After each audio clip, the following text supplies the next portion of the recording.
In our final video lecture, we covered two categories of texts studied relatively little by Christian Apocrypha scholars. You rarely see these texts in Apocrypha collections. The first of these is anti-gospels. These are texts written by non-Christians for non-Christians to either lampoon or criticize, or to recast Jesus for a new religious system. The second category is modern Apocrypha, texts allegedly found in libraries in the 19th or 20th centuries, or revealed to modern authors in elaborate visions. We'll begin with the Jewish anti-gospel, the Toledoth Yeshua, or Life of Jesus. Before we do that, let's put this text into the context of Jewish and Christian conflict. This conflict goes all the way back to Jesus' lifetime, with the stories of Jesus arguing with Pharisees, scribes, Sadducees, and Herodians. The conflict continued after his day as the Christian movement grew and encountered problems convincing Jews of Jesus' messiahship and divinity. It was a source of embarrassment and concern for Christians that Jews rejected Jesus. But there were still pockets of Jewish Christianity up until the 5th century, though by that time, Jewish Christianity was considered a heresy. The Gospels, which were written, the New Testament Gospels, written somewhere between 70 and 100 CE, contain several allusions to Jewish-Christian conflict. The Gospel writers discuss rejection of the Christian message by Jews, particularly Mark. Mark reads, "You must watch out for yourselves." Sorry, this is Jesus speaking to the apostles before his arrest. "You must watch out for yourselves. You will be handed over to councils and beaten in the synagogues. You'll stand before governors and kings because of me as a witness to them. First, the gospel must be preached to all nations. When they arrest you and hand you over for trial, do not worry about what to speak, but say whatever is given to you at that time, for it is not you speaking, but the Holy Spirit.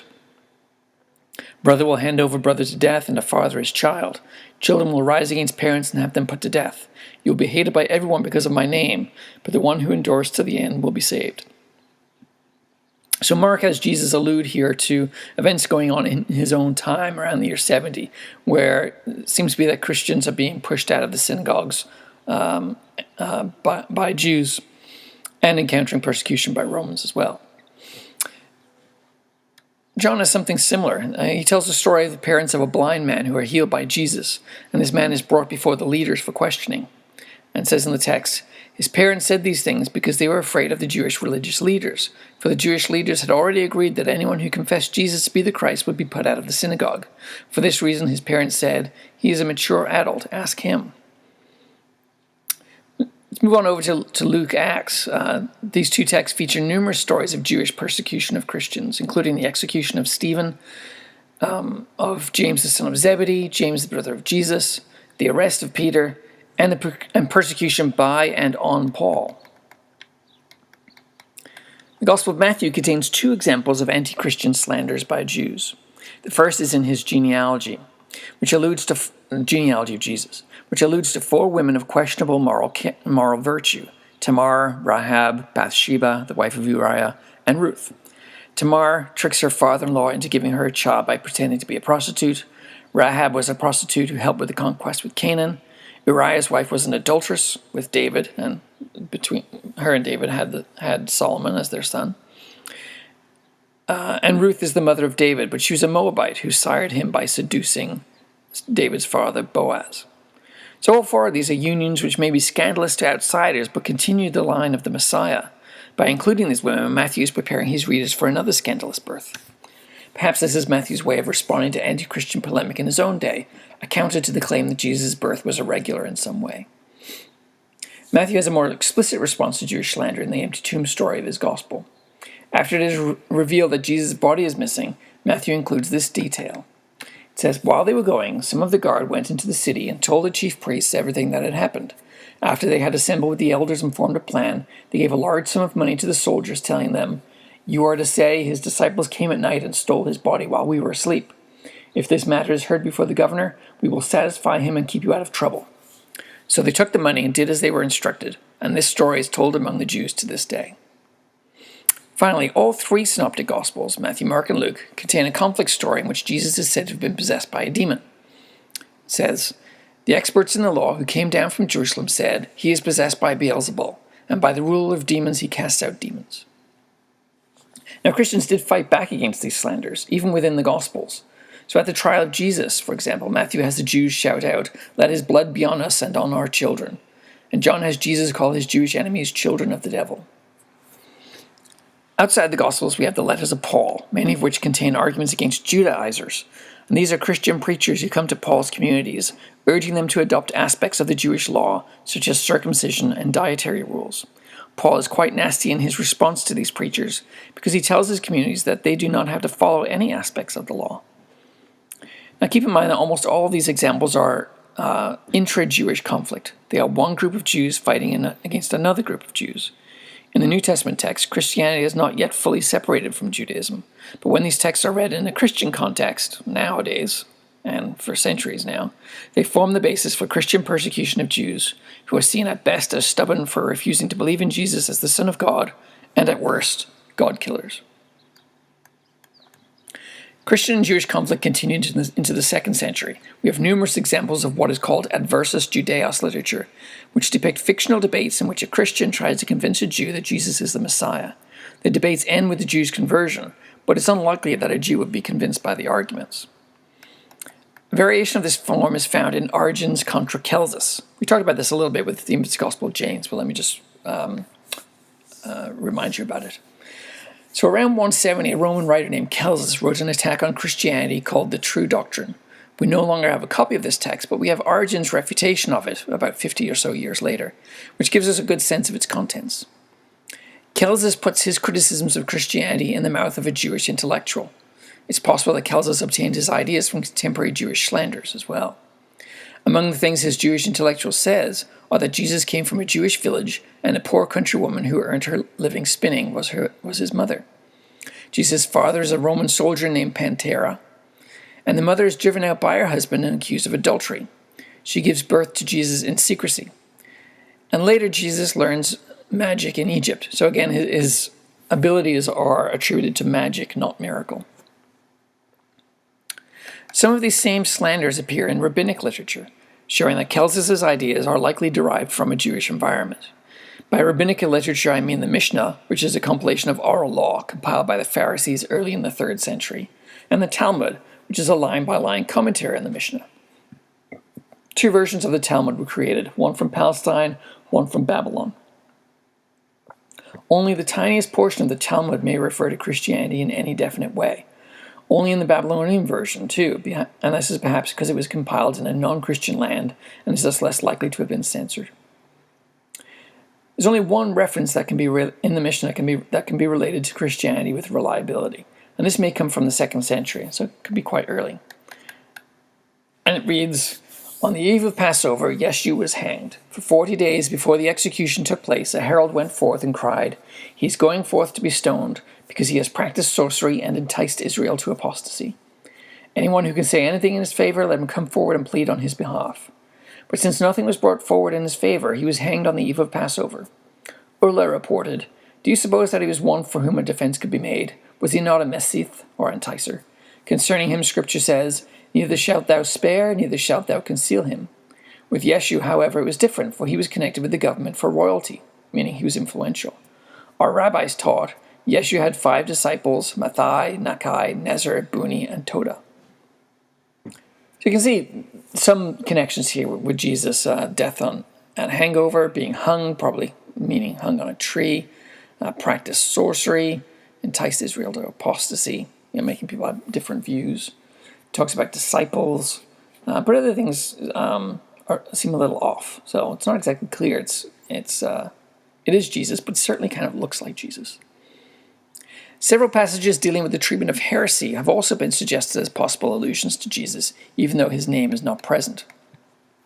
One of them reads, "May our company not be like that of Elisha, from which issued Gehazi, in our bread places." This saying means, "May we produce no son or pupil who disgraces himself in public." Now there's one manuscript of this that adds to the end of the saying, "like the Nazarene." So it may not originally have had Nazarene in there, but it may have only been added later, and it's not clear that the Nazarene necessarily refers to Jesus. Another one says, "Jesus the Nazarene, who practiced magic and led Israel astray," which again could be something added quite a bit later in the tradition. Some material may refer to Jesus, but under certain code names, presumably to avoid persecution and censorship. Some scholars believe references to Balaam, a character from the Hebrew Bible, who was a a non-Hebrew prophet. These could be references to Jesus. One of them has, Balaam also, the son of Boa, the soothsayer, did the children of Israel slay with the sword. A soothsayer, but he was a prophet. Rabbi Yohanan said, at first he was a prophet, but subsequently a soothsayer. Rabbi Papa observed, this is what men say. She who has the descendant of princes and governors played the harlot with carpenters. Did the children of Israel slay with the sword among them that were slain by them? Rab said, they subjected him to 4 deaths, stoning, burning, decapitation, and strangulation. A certain min said to Rabbi Hanina, hast thou heard how old Balaam was? He replied, it's not actually stated, but since it is written, bloody and deceitful men shall not live out half their days, it follows that he was 33 or 34 years old. He rejoined, thou hast said correctly. I personally have seen Balaam's chronicle in which it is stated, Balaam the lame was 30 years old when Phinehas the robber killed him. So according to the view that all the Balaam passages are anti-Christian in tendency, Balaam is used here as an alias for Jesus. Phinehas the robber must then be Pontius Pilate, and the Chronicle of Balaam probably denotes a gospel. Some passages refer to a certain Ben Stata or Ben Pandira, a name similar to the Roman soldier Pantera that we found in against Celsus. One of these reads, and this they did to Ben Stata in Lydda, and they hung him on the eve of Passover. Ben Stata was Ben Pandira. Rabbi Hizda said, the husband was Stata, the paramour Pandira, but was not the husband Papos ben Judah? His mother's name was Stata, but his mother was Miriam, a dresser of women's hair. As they say in Pumbeditha, this woman has turned away from her husband, meaning committed adultery. By the way, by noticing this, the rabbinic literature is all about giving the testimony of the rabbis. So we have multiple rabbis' testimony about various things, just one after another. It reads kind of funny, but that's what's going on in the text. There's one Ben Stata passage that makes a link between Egypt and magic, as we saw already in Contra Celsus. It says, he who scratches a mark on his flesh, etc. It was taught Rabbi Eliezer said to the sages, but did not Ben Stata bring forth witchcraft from Egypt by means of scratches in the form of charms upon his flesh? He was a fool, answered they, and proof cannot be adduced from fools. The most bizarre story in the Talmud is one in which Jesus shares his place in the netherworld with Titus and Balaam, the notorious arch-enemies of the Jewish people. Titus was responsible for the destruction of the temple and is punished by being burned to ashes, reassembled and burned over and over again. Balaam sits in hot semen. Jesus sits forever in boiling excrement. Finally, we come to the Toledoth Yeshu. This is a complete life of Jesus told from a Jewish anti-Christian perspective. It comes in numerous forms, making dating its origin and determining its original form difficult, but it likely originated in the 5th century. I provided to you a version that's fairly widespread and easy to find. But keep in mind there's lots of variety in the various manuscripts of this text. Among the things we learn about Jesus from this text are, I'll just give you a list here. Well, first off, the timeline is off. Jesus is placed in the 1st century BCE, not CE. So it's a bit odd for that to happen. The father is called a disreputable man of the tribe of Judah named Joseph Pandera. Mary is betrothed to another man, Yohanan of the house of David. Pandera tricks Miriam into thinking he is Yohanan. She becomes pregnant, and then Yohanan leaves. There's a real garbling of Joseph and Pandera here, and with some connection with the Gospels, where there's this sense that Joseph thinks it's best to divorce Mary quietly once he finds out that she's pregnant. Then the text gives some stories from the infancy narratives. We have the circumcision story, the story of Jesus with the teachers from Luke 2, and then Jesus begins his ministry in Upper Galilee. At one point, he steals the ineffable name of God and puts it on parchment and seals it in a cut on his leg. This gives him power. So his miracles come from this magic from the name of God. So he has power, but it's ill-gotten power. Then Jesus proclaims himself the Messiah. The sages who want to battle Jesus recruit Judas and give him the name of God also. So they both have power against one another. So there's a miracle contest in the text. And then there's this strange fight that the two of them have in the air, which reminds me a little bit of Acts of Peter with Simon Magus and Simon Peter. But in this fight, Judas spills his sperm on Yeshua. This renders him impure and deprives him of his miraculous power. I don't know what kind of fight makes one spill sperm on someone, but that's what the text says. So Jesus loses his power and then falls to the earth. He's then arrested and flogged, but he escapes to Antioch or Egypt, depending on the manuscript. The sages come after him again using Judas to help do that, and they execute him. And then there's the inclusion of the slander about removing his body from the grave. Like his followers are saying that he's risen, and then people saying that the followers just removed it. But here it's proven wrong. What happens is actually the gardener hides the body. There's a separation of Judaism from Christianity at the end, which is aided by Simon Cephas, who works in the service of sages. So he's kind of a double agent. He installs Gentile practices in Christianity to keep these two movements separate. He's also identified as Paul, so Paul equals Peter in this text. So maybe we'll get a chance to talk about it a little bit more in the chat on Tuesday if you'd like, but that's about it for Toldoth Yeshua. Let's move on from Judaism to Islam and talk about the Gospel of Judas. Before we do so, let's talk a little bit about Jesus in Islam first, just like we did with Judaism for Toldoth Yeshua. Islam was originally considered a heresy by Christian writers of the time. The Quran, in a sense, is an apocryphal text. Muhammad got his ideas about Jesus from contact with Christians on the Arabian Peninsula. Some of these Christians had fled there from persecution from Orthodoxy as the Roman Church was gaining power in the 4th century. So their views of Jesus would be somewhat unorthodox. It's been suggested also that much of the Quran bears similarity to Syriac liturgical texts. According to the Quran, Jesus is one in a succession of highly revered prophets, including Abraham and Moses. The text describes Jesus' miracles in Surah 5 and his special relationship as the Word and the Spirit of God in Surah 4, but denies that God could have a son. The Islamic belief is that God would never take a son. The Quran also relates the story of Zechariah, John's father. In the Quran, however, the son's name is not John, but Yahya. Maryam, or Mary, also has a special role in Islam. The 19th surah bears her name and describes how the angel Gabriel announced her virgin birth of Jesus. During his birth, Jesus talked to Mary, like as an infant, to encourage her through the labor pains and told her to shake a palm tree to get dates for eating. This story is also found in the Gospel of Pseudo-Matthew. And the story of Jesus animating the birds from the infancy Gospel of Thomas can be found in the Quran as well. Incidentally, it's also found in a version of the Toldoth Yeshua. So it's weird that this story, stemming ultimately from the infancy Gospel of Thomas, was told in non-Christian contexts in the Toldoth Yeshua, in the Quran, presumably as something that was quite identifiable about Jesus, yet it's from a non-canonical gospel. Also significant is the Quranic claim that Jesus was not crucified and that it was only made to appear so. We looked at this briefly early in the course. This idea is referred to as substitution theology. Someone else dies on the cross as a substitute for Jesus. So instead of dying on the cross, Muslims believe Christ was taken alive into heaven and will return at Judgment Day. All right, let's get to the Gospel of Barnabas. There are two texts called the Gospel of Barnabas. One is fairly early and is condemned by a 5th or 6th century writing called the Galatian Decree. But this early Christian Gospel of Barnabas is now lost. The other one is a pro-Islamic text, which is fairly recent in composition. It's pro-Islamic, but it doesn't slander Jesus like the Toldoth Yeshua does. Though it certainly demotes him from Messiah and Son of God to prophet, and uses gospel traditions in order to do so.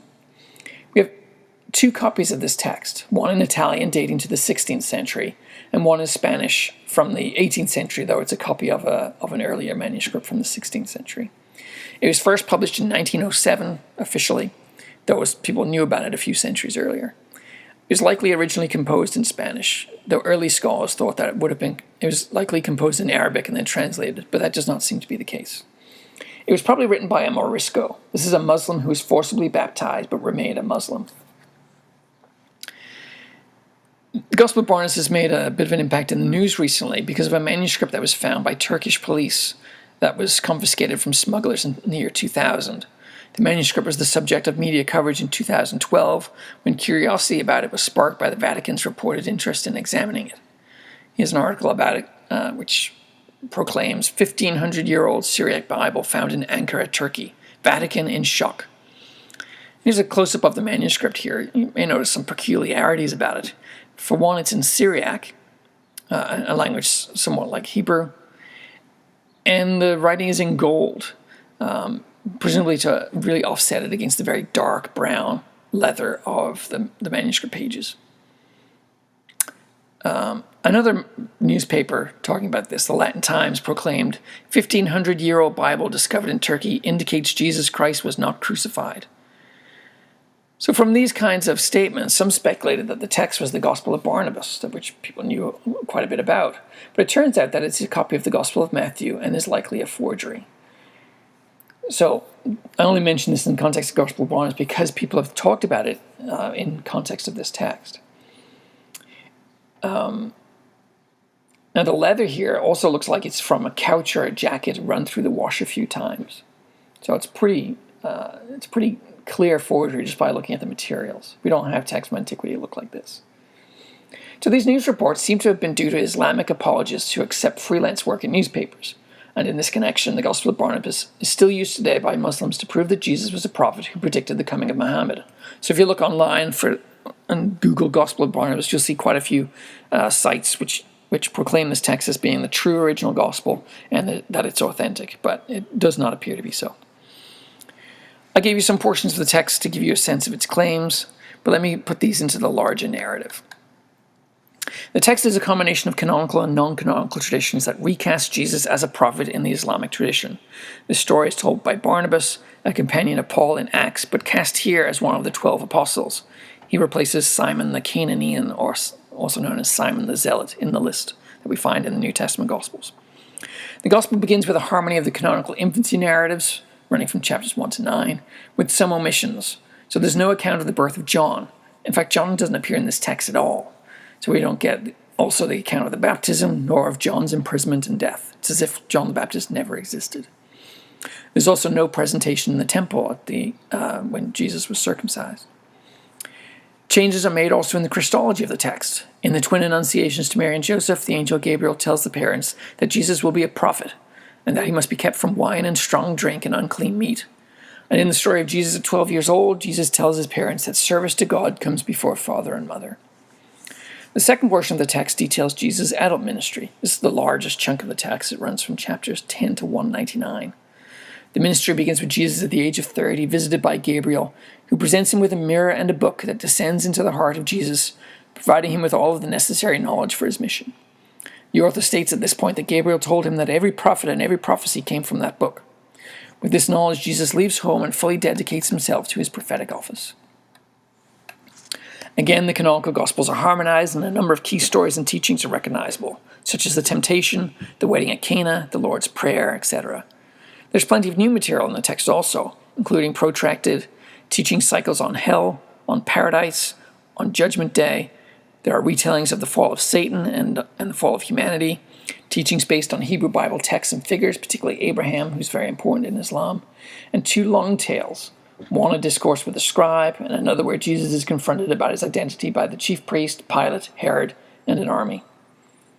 The Islamic character of the text is observable in Jesus' teachings, in which he continually states that he is merely a prophet and a messenger. Those he heals proclaim him to be a prophet and holy one of God, not the Son of God, as we find in the New Testament Gospels. Jesus asserts he is not the Messiah, but the voice in the wilderness, so he kind of takes on the role of John here, proclaiming someone to come. So here Jesus proclaims a messenger who will come after him, and he sometimes explicitly identifies him as Muhammad. And Jesus invokes a curse against anyone who inserts into his teachings that he is the Son of God. Jesus also affirms some aspects of Islamic thought and practice, including circumcision, abstaining from pork and idolatry, that God's promise was made to Ishmael, not Isaac, and in the creation story, Adam declares the Shahada. The final section of the Gospel naturally retells the Passion and Resurrection. So this is chapters 200 to 222. The key differences in this account are the rescue of Jesus by the angels Gabriel, Michael, Raphael, and Uriel. He's taken to the third heaven. And the substitution of Judas for Jesus. Even the apostles of Mary are convinced that Jesus died on the cross, but Jesus returns to reveal that he was taken by the angels and will abide in heaven until the end of the world, just as he promised. The gospel closes with the apostles spreading out to preach, and a declaration that certain evil men preach that Jesus died and rose again, or died and did not rise again, and that Jesus was the Son of God, including Paul, who is here called the deceived. Again, we might have a chance to talk about the Gospel of Barnabas a bit in the chat, and I hope you had a chance to take a look at least at those portions there. Let's move on then. Let's talk about the modern Apocrypha. For most scholars of the New Testament, as well as members of the wider public interested in their work, the study of Christian Apocrypha focuses on texts of the first 3 centuries, the ones that were composed before the closing of the canon. Their interests are primarily in how Orthodox Christianity defined itself against what it considered to be heresy, and how some early Apocrypha may contain authentic traditions about the historical Jesus. There's also a certain mischievous delight in looking at these texts and thinking about how Christianity today could be different if other texts had been chosen as authoritative scripture. Scholars working more deeply in the field of Christian Apocrypha are increasingly looking at texts composed after the 4th century, such as the wave of inventio or invention texts, written to provide backstories for relics, festivals, or the locations of churches as Christianity established itself as an institution in the post-Constantinian world. We've looked at some of these in the course, so the pseudo-apostolic memoirs for the Coptic Church, and texts like the Acts of Cornelius and the Life of John the Baptist by Serapion. And even the Dormition of the Virgin does that to some extent. Some scholars have dabbled also in late medieval works, such as the Epistle of Christ from Heaven, which is an early type of chain letter threatening punishment for not attending church on Sunday. The Epistle of Lentulus, an alleged physical description of Jesus by a Roman official who met him, which we've talked about a couple of times in the course. And the Gospel of Barnabas, which we just talked about, a Muslim anti-gospel presenting Jesus as a prophet who predicted the coming of Muhammad. But production of Christian Apocrypha continued even after the Middle Ages. The next concentrated wave of texts came in the 19th century, with the publication of newly discovered Gospels presenting Jesus as everything from an Essene to a Buddhist to a vegetarian. An anxious public, their faith eroded by attacks from higher biblical criticism on the canonical Gospels, and their interest piqued by reports of lost Gospels recovered from the Egyptian sands, provided an eager market for these new texts. We have looked at 2 of these already that claim to be continuations of the book of Acts. These modern Apocrypha come in 2 types: revealed texts, by which is meant a text dictated to its editor in the present day by a supernatural figure, whether Jesus or an angel, and what can be called scholarly Apocrypha, texts said to have been found in one or more ancient manuscripts, and in most cases are presented more as an object of study than for spiritual reflection, even if their authors were often motivated by religious and or spiritual concerns to create them. The first type, these revealed texts, includes the Aquarian Gospel of Jesus Christ, an account of Jesus' formative years spent learning about religious traditions around the world, purportedly transcribed by Levi Dowling from the so-called Akashic Record, a kind of grand cosmic recording library or spiritual internet. Arguably, one could also include in this category the Book of Mormon, Joseph Smith's translation of golden plates shown to him by an angel. It features a report of Jesus' post-resurrection appearances to peoples of the Americas, who are said to be descendants of a migration of Jews from 6th century BCE Jerusalem. The most well-known text of the second type, the scholarly Apocrypha, is Nicholas Notovich's Life of St. Issa, which I had you read for today. Notovich was a Russian journalist who visited India in 1887. After supposedly breaking his leg in a fall from horseback, he was taken in by the monks of a Tibetan Buddhist monastery in Himis, and while recuperating, the Lama read to him the stories and teachings of Issa, the Tibetan name for Jesus, who is said to have spent his youth in India learning from Hindu and Buddhist sages. Also in this category is the most recent modern apocryphon, the Gospel of Jesus' Wife, a business card-sized manuscript fragment in Coptic containing a saying of Jesus that begins, "My wife." And some would add secret mark, believing it to have been created by the man who discovered it, Morton Smith, in the 1950s. Until recently, modern Apocrypha attracted little interest from scholars, likely due to the widespread sense that once proven not to be ancient, they deserve little attention. M.R. James, the great English compiler of apocryphal texts, was first to bring them into the study of Christian Apocrypha in his 1923 collection, The Apocryphal New Testament, though he admitted, quote, "more to show my consciousness of their existence than because they are at all interesting." The first systematic treatment of the text came in 1931 with Edgar J. Goodspeed's Strange New Gospels, later retitled as Famous Biblical Hoaxes. The volume covers 7 of the most well-known 19th century texts, including the Life of St. Issa, and 1 revealed text, the Aquarian Gospel, and 1 medieval text, the Epistle of Christ from Heaven. Though Goodspeed was serious in his efforts to examine these texts, he was candid about the fact that his treatment of the material is not deep nor comprehensive. He says, "I did not seek these curious pieces out. They were brought to me by students and others who had come across them and wished information about them." The goal of the survey, he says, was to provide a useful service by describing them together and pointing out their failure to meet the simple and familiar tests of antiquity and genuineness. In the 1956 reissue of the book, Goodspeed added introductions to the death warrant of Jesus, a brief list of charges against Jesus, the long-lost second book of Acts, which we looked at, OASPE, whatever that is, I can't remember, OAHSPE, the Nazarene Gospel, and the medieval Epistle of Lentulus, which we've looked at. Another scholarly apocryphon was added to the corpus in 1950, to the discussion of these texts generally. This one created, it seems, by a New Testament scholar. In a 1950 article for Catholic Biblical Quarterly, Paul R. Coleman Norton published a saying of Jesus that he claimed to have found in a fragment of a text known as the Opus Imperfectum in Matthew. That's a legitimate text. The saying is an expansion of Matthew 24:51, which continues in the fragment with a question from the disciples about how those who are toothless can gnash their teeth at the judgment. Jesus responds with, "O thou of little faith, trouble not thyself. If haply they will be lacking any teeth, teeth will be provided." A scholar named Bruce Metzger proved this saying to be Coleman Norton's creation by noting that Coleman Norton knew its contents before his alleged discovery. Metzger was a student of his, so Coleman Norton would often make this joke in class about teeth being provided. So when Metzger saw his lost apocryphon, he immediately said, "Hey, that's something Coleman Norton talked about before 1950. It's clearly a fake." So Coleman Norton seems to have just been playing a bit of a joke on the Academy with that one, though he never admitted that he faked it. A treatment similar to Goodspeed's multiple works on modern Apocrypha was provided in 1983 by Per Basco in his book Strange Tales About Jesus. Basco envisioned his edition as an update of Goodspeed, adding texts that had appeared in the interim and with a more European focus. Included in this study are the Gospel of the Holy 12, also known as the Gospel of the Perfect Life, published by English clergyman Reverend Gideon Jasper Ousley at the turn of the century. Ousley was a writer of 10 books on vegetarianism and occult matters, and he founded a number of societies with theosophical and vegetarian goals. Not surprisingly then, his gospel features a vegetarian Jesus, who preaches a diet of fruit and herbs. So this Jesus feeds the multitude not with 5 loaves and 2 fish, but with 5 melons. Flowers spring up wherever Jesus walks. He speaks a language of birds and beasts, and a lion lies down at his feet.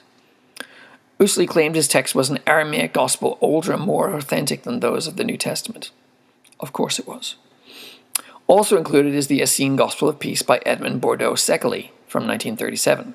Seckley was the leader of a biogenic institute and published about 60 books, mainly about health food. The Jesus of his gospel teaches a mother-father theology, meaning the Heavenly Father takes care of things that are spiritual, the earthly mother the body. And one must cleanse the body of evil-smelling filth to be reborn to a fuller life. To aid in this process, Jesus provides the following instruction. "Seek therefore a large trailing gourd, having a stalk the length of a man, take out its innards, and fill it with water from the river which the sun has warmed. Hang it upon a branch of a tree, and kneel before the ground, before the angel of water, and suffer the end of the stalk of the trailing gourd to enter your hinder parts, that the water may flow through all your bowels." Right? So, holy enemas. Seckley says he discovered this useful text in 2 manuscripts, one in Old Slavonic in the National Library of Vienna, one in Aramaic in the secret archives of the Vatican, as well as some Hebrew fragments said to have once belonged to the Benedictine monastery of Monte Cassino. Of course, no one's ever seen these manuscripts, and this is one of the hallmarks of all of these modern Apocrypha. There are claims of these things being found in manuscripts, but no one has ever been able to produce one of these things. No one within Christian Apocrypha studies has embraced Goodspeed's and Basco's work more than Pierluigi Piovanelli from the University of Ottawa. So here we have a Canadian connection. Though he does not share with them the need to prove the text inauthentic, Piovanelli has criticized modern collectors of Apocrypha for their dismissive attitudes to these texts. He sees their production as little different from the production of antique or medieval Apocrypha, all of which were created to reinterpret or remythologize Christian origins for a new era. He says, The apocryphal reinvention of the origins is, in my opinion, an almost universal phenomenon that can contribute to save a living tradition from the oblivion that is in store for it, constantly reactualizing and relegitimizing such a tradition as time goes by. The same sympathetic attitude to the literature lies behind Pierre Vinelli's call for a third volume to the well-regarded French collection of Apocrypha, Écrits Apocryphes Chrétiens, this one compiling a variety of modern Apocrypha. By the way, the French and Swiss scholars who put together that collection, not very receptive to Pierre Vinelli's idea, so they have not taken up his challenge to create this collection. But something like Pierre Vinelli's proposed volume is available in Laurie Maffley Kipp's American Scriptures. This 2010 compilation includes excerpts from both scholarly, so the Life of St. Issa, the Archgo volume, and revealed texts, the Book of Mormon, the Occult Life of Jesus of Nazareth, and others, along with brief introductions. A pretty cheap little book here, too, if you ever want to get a hold of it. Interest in modern Apocrypha had something of a resurgence with the publication of the Gospel of Jesus' Wife, a text that caused a sensation when its existence was announced by Harvard's Karen L. King. Scholars pounced on the text in a hurry to declare it a forgery. And though journalist Ariel Sabar and others were able to prove it to be a modern composition, the ensuing discussion revealed less about whether or not Jesus was married and more about the misogynist and apologetic underbelly of New Testament scholarship. Though much of the scholarship on the Gospel focused on its dubious origins, several works placed it in the context of modern Apocrypha research. A panel at the 2015 York University Christian Apocrypha Symposium, again another Canadian connection, used the text as an opportunity to look inward to examine how the scholarly community reacted to it. Two papers at the symposium in particular looked also at the wider phenomenon of modern Apocrypha, one by me that looked at how scholars like Beskow and Goodspeed determined whether a text was modern or ancient, and applied these criteria to the Gospel of Jesus' Wife and Secret Mark, and another by McGill student Bradley Rice on Notovich's Life of Issa. Bradley and I are working on a new collection of modern Apocrypha on the scale envisioned by Pierre Vinelli. Probably a couple of years in the making. Another outcome of the Gospel of Jesus' Wife controversy is the recently created research project, The Lying Pen of Scribes, Manuscript Forgeries and Counterfeiting Scripture in the 21st Century, administered by the University of Agder Kristiansand in Norway. Clearly, modern Apocrypha are on the minds of scholars, though most see their role as to refute and expose them, not to treat them sympathetically. But when examined in comparison to ancient Apocrypha, there really is little difference between modern scholarly Apocrypha and other apocryphal texts created throughout Christian history. They all claim to be written either by an esteemed early Christian figure or their disciple. They all draw upon canonical Christian scripture, variously reinterpreting and augmenting it. And they all seek to speak to contemporary situations in ways that canonical texts do not. If the modern texts are treated with contempt, then scholars fall into the pattern of the ancient heresiologists, who declared texts outside of their own interests to be inauthentic, derivative, spurious, forged, false. Goodspeed, for example, said about them, "They have baseless character, having been dredged up from obscure depths mostly beyond the ken of educated people, and he only examined them to show that they were not genuine documents of Christian antiquity." Beskow is more ironic and occasionally excuses the text as pious frauds, but when considering whether it's permissible to create new Gospels for a modern age, he says the Gospel forgeries are related to the real Gospels, distinguished here as documents of faith, just as false coins are to genuine coins. They are unoriginal imitations, more or less well done, and they pretend to be what they are not. Falseness cannot be a road towards creativity. But that's what Apocrypha is. Whatever the motives behind the creation of modern Apocrypha, whimsy, lucre, to create support for theological or historical positions, or to confound scholars, they are just as worthy of study as ancient Apocrypha, as reflections of the interests, beliefs, practices, and knowledge of their time. They even inform the study of earlier Apocrypha, because in them we can observe more clearly how Apocrypha are created and how they are transformed over time, as well as how they continue to bring meaning to their readers even despite their dubious origins. Proof that Notovich forged the Life of St. Issa matters little to devout Ahmadiyya Muslims who believe not only that Jesus spent his youth in India, but also that he did not die on the cross, but instead traveled to Kashmir, where he preached among the lost tribes of Israel and there died of old age.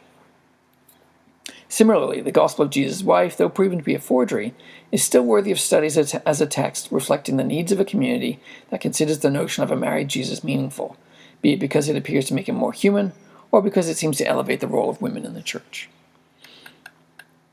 All right, let's look a little bit more closely at the life of St. Issa, since I asked you to read it for homework. As I said, it was published in 1894 and was quickly translated into other languages from multiple editions. Notovich was a Russian war correspondent who visited India and Tibet in 1887. According to a story contained in a travelogue encompassing almost 100 pages at the start of the book, he first heard of very ancient memoirs treating of the life of Christ from a lama at a Buddhist monastery in Ladakh. Though this particular monastery did not have copies of the memoirs, the lama told Notovich that others did, including Lhasa, where they number many thousands, he said. In hopes of seeing these texts for himself, Notovich journeyed on to Leh and finally to Himis, where he was taken in by the monks of a monastery after breaking his leg in a fall from horseback. There the Lama read to him stories and teachings of Issa, which is the Tibetan name for Jesus. With the help of a translator, Notovich took notes, and after returning home, published the text along with his narrative of its discovery. The text begins with a prologue stating that the stories were told by merchants who have come from Israel. Then Issa is born as an incarnation of the eternal Spirit who has come to our world to teach, it says, how we may reach a state of moral purity and separate the soul from its gross envelope, that it may attain the perfection necessary to enter the kingdom of heaven, which is immutable and where eternal happiness reigns. Sounds pretty Buddhist. Issa shows promise as a child, but to avoid marriage, he clandestinely leaves Jerusalem at the age of 13 in the company of merchants and travels to India. There he is told by the Brahmins and the Kshatriyas that he should not teach the Vaisyas and the Sudras, but Issa refuses their demand, believing God the Father establishes no difference between his children, who are all equally dear to him.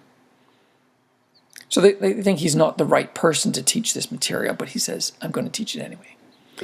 Issa continues his teachings against the caste system and against idol worship and human sacrifice, journeying from India to Persia before returning to Palestine at the age of 29. There he acquires a large following from the Jews, who consider him their rightful king. This concerns the procurator Pilate, who imprisons Issa on false charges and crucifies him along with 2 criminals. The people continue to honor Issa at his tomb, so Pilate takes the body and buries it elsewhere. This just leads the people to believe that the supreme judge, or God, had taken away his body. The text ends with Issa's followers going out to preach about him. Notice that Notovich's Jesus is not supernatural at all. He's not a product of a virgin birth. He doesn't rise from the grave. This is fairly common in the 19th and early 20th century apocryphal text. And this is, again, influenced by the scholarship of the time, which is diminishing the supernatural elements about Jesus and looking to find the historical Jesus. Notovich follows his gospel with commentary that tells more about the origins of the text, along with details not found in the text itself. He says, the 2 manuscripts read to me by the Lama of the Himis convent were compiled from diverse copies written in the Tibetan tongue, translated from rolls belonging to the Lhasa library and brought from India, Nepal, and Magadha 200 years after Christ. These were placed in a convent standing on Mount Marbor near Lhasa, where the Dalai Lama now resides. So he's clearly trying to make these texts ancient. A few pages later, Notovich provides more details, saying the text was recorded within 3 or 4 years after the death of Christ from the testimonies of eyewitnesses. So more ancient still. Already his commentary shows the influence of the scholarship of his time, which involved itself in weighing evidence for the life of Jesus. It was also the heyday for interest in India. The life of St. Issa is considered by Notovich, in his words, more likely to bear the stamp of truth than the New Testament Gospels, because it was written closer to the events, since the evangelists, he says, wrote at diverse epochs and so long a time after these events took place that we cannot be astonished if the facts have been altered or distorted. So, life of St. Issa is better than the New Testament Gospels. The life of St. Issa was very popular upon its publication. However, scholars immediately challenged Notovich's claims. Friedrich Max Müller, an acknowledged expert on India, quickly attacked the book in an 1894 article. Müller was hesitant at first to accuse Notovich of fraud, thinking instead that he may have been duped. Notovich, in response, challenged people to check his story. So one person, J. Archibald Douglas, a teacher at the Government College of Agra, traced Notovich's path and visited the Lama at Himis. He interviewed the Lama about Notovich's account, and the Lama reportedly screamed, "Lies, lies, nothing but lies." Furthermore, no one at the monastery remembered caring for the foreigner with a broken leg, though there was a report of a Russian gentleman named Notovich who had been recently treated for a toothache at the Leh hospital. Despite the efforts of Notovich's critics to discredit the life of St. Issa, people continue to romanticize about the notion that Jesus visited India. Ahmadiyya Islam considers the text authentic, and the ideas were taken up by Elizabeth Clare Prophet, leader of the American-based Summit Lighthouse and the Church Universal and Triumphant. and then passed on to Levi Dowling, in whose hands they were incorporated into his Aquarian Gospel. Again, we may have a bit more time to talk about the life of Issa in our chat, if we get a chance. I know I've given you quite a lot to do for this final week of the course. But that now concludes our lecture on Anti-Gospels and Modern Apocrypha. We have one last meeting of sorts Tuesday night in our chat session, where we'll focus primarily on Jenkins' Many Faces of Christ. So I'm looking forward to hearing what you think of the book. See you then.